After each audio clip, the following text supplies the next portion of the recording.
If you thought Welcome to Derry was slow, think again. Episode 5 brings Pennywise back, and it changes everything we know about it. From government secrets to horrifying transformations, let's dive straight into the wildest episode yet. Up until now, we saw Dick enter Tenniel's mind and learn everything about IT. He figured it all out. Every single thing. He used his own mind to discover everything, leaving Tenniel mentally shattered. Dick informs General Shaw that they finally identified the secret weapon. Meanwhile, we see Marge at the hospital. She's the one who stabbed her own eye in the last episode. Lily visits her there. Marge tells everyone her glasses broke, which caused the cut on her eye, and Lily was just trying to help her. If she told the truth about what actually happened, they'd probably throw her into a psych ward too. Now she finally understands how Lily must have felt and realizes she should have trusted her. She apologizes and asks if all of this will happen again. Lily says she doesn't know, but this time Marge won't be alone. The two make up again. Lily and her friends head to the watchtower to figure out what to do next, and there they see a tent. Out of that tent walks none other than Maddie, the kid who disappeared in episode 1. Back to the military storyline,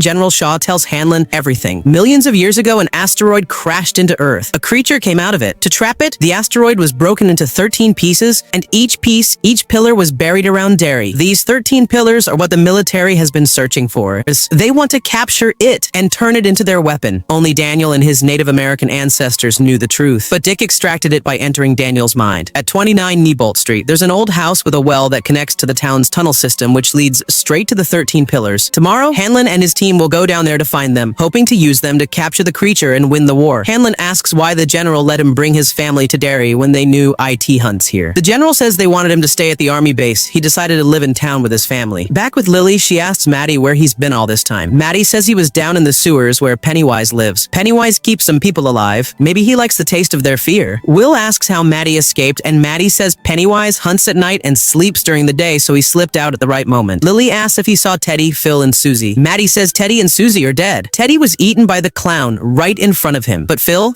is still alive. They think about telling the police, but Maddie refuses. He doesn't want to go back to his abusive father. He'd rather go back to the sewers. Meanwhile, the Native Americans hold a meeting. Their leader, John, explains that in the previous cycles, 1908 and 1935, IT killed far more people. But this time, only 25 have gone missing, and 7 are confirmed dead, mostly kids. John also reveals that Pennywise has contaminated Derry's water supply. Drinking it makes adults mentally unstable. They ignore kids. They get angry. They can't think straight. And before every cycle ends, it commits one massive crime, then sleeps for 27 years. Rose learns that Tenniel has been taken by the military. Hanlon is now being transferred to Shawshank-like prison, and townspeople have gathered to shout at him. Chief Bauer says surviving in that prison will be a miracle. Suddenly, a man rushes in and tries to shoot Hanlon, but the cops stop him. It's Phil and Susie's father. Charlotte also sees an officer smiling like a clown, literally. Hanlon is sent away on the bus. Charlotte keeps trying to get him released, and that's when Hanlon's superior arrives to tell her something she must believe. Rose visits General Shaw. He says Tenniel will be released soon and explains that his own Derry memories resurfaced 5 years ago when he was given a new drug. Everything Rose told him from childhood, he remembers it all. He also reveals they're entering the sewers soon to find the pillars. Rose gives Tenniel a dagger, the same one her ancestors used, so he can protect himself from Pennywise. Hanlon moves his family to the army base outside Derry. They'll live there until everything is over, and Will won't be allowed to meet his friends anymore. Meanwhile, Lily goes to visit her caretaker Ingrid Kirsch, the wife of Mr. Kirsch. Charlotte then learns that the bus carrying Hanlon crashed and Hanlon escaped. The next day, Lily takes Marge to the watchtower again. They all decide to save Phil themselves by going into the sewers. Will secretly follows them. Lily says they should all take pills before going in so they won't feel scared, and Pennywise won't be able to break them. At the same time, Hanlon and his team enter the sewers. Their mission? Find the 13 pillars using Tenniel's directions. Down there, the creature can appear in any form, so if they see anything strange, they'll shoot it instantly. It begins separating the soldiers. Dick hears his grandmother's voice, and it holds him underwater. He suddenly finds himself in his childhood home, where his grandparents are alive. His grandfather asks him to open a mysterious box, the same type of mental box used by people with the Shine to trap trauma or evil spirits, like in The Shining. Dick refuses, so his grandfather shoots his grandmother in the leg. It attacks the other soldiers too, appearing as Uncle Sam. Tenniel escapes but drops the dagger into the water. Meanwhile, the kids enter the sewers through the forest tunnel. They've taken the pills, so they're slightly high. Hanlon and Polly get separated. Hanlon sees Charlotte, but Polly can't see her, meaning that's the creature. Hanlon shoots it in the head and tells Polly to shoot anything unusual on sight. Maddie leads the kids deeper, and they find Susie and Teddy's bodies. Then they find Phil's body and Maddie's body, meaning the Maddie who met them earlier wasn't Maddie, it was it. It transforms into Pennywise. The kids panic and run. Will bumps into Hanlon. Hanlon thinks Will is another trick and starts shooting, but Polly can see the kids too, which means they're real. He steps in front of Hanlon to stop him, and Hanlon accidentally shoots Polly. Realizing what he's done, Hanlon grabs the kids and gets them out. Lily gets separated and lost. Pennywise approaches her to kill her, but something begins glowing in front of her. Pennywise panics and flees. She pulls the glowing object out of the water. It's the dagger Tenniel dropped. Now Lily realizes Pennywise is afraid of it. Meanwhile, Hank is hiding in Ingrid's car, revealing that the wide woman from that night was actually Ingrid. He says something attacked their bus, and he escaped. Now the entire town is searching for him. He tells Ingrid they need help, and only one woman can help them, Charlotte. So Ingrid takes him to the army base. Back at the military base, Hanlon tells them how Polly died, and that Dick Halloran is still missing. We then see Dick emerging through a forest path, but he's confronted by Polly's ghost. His mental box has been opened, and that's where this episode ends. This episode was incredible. Pennywise is finally back in full form. In the next episode, we'll learn where this version of Pennywise actually came from. If you enjoyed the video, make sure to like and subscribe to the channel. I'll be back soon with another breakdown.